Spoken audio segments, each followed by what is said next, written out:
L'esprit de concession au paganisme ouvrit la voie à un mépris ultérieur et persistant de l'autorité du ciel.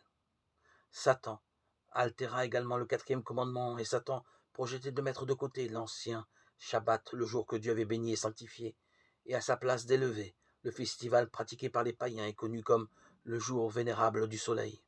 Dans un premier temps, cette tentative de changement ne fut pas faite ouvertement. Dans les premiers siècles, tous les chrétiens respectaient le véritable Shabbat, soucieux de sauvegarder l'honneur de Dieu et ayant la conviction que sa loi était immuable. Ils veillaient avec un soin jaloux sur ses préceptes sacrés. Mais Satan travailla très subtilement à travers ses agents pour atteindre son objectif, pour attirer l'attention des gens sur le dimanche. Un festival en l'honneur de la résurrection du Christ fut organisé. Des services religieux eurent lieu ce jour-là, cependant. Ils étaient toujours considérés comme un jour de récréation, et le Shabbat était toujours pieusement respecté.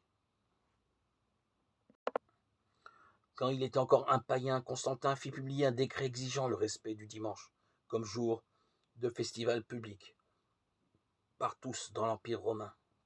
Après sa conversion, il demeura un ardent défenseur du dimanche, puis il imposa son décret païen et le fit mettre en application dans le cadre de sa nouvelle foi.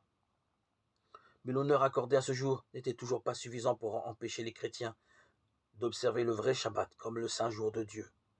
Une autre étape devait être franchie. Le faux Shabbat devait être élevé et mis à égalité avec le vrai.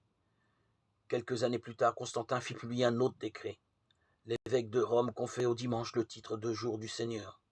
De cette manière, les gens furent graduellement amenés à considérer que ce jour avait un caractère sacré, alors qu'il n'en avait aucun.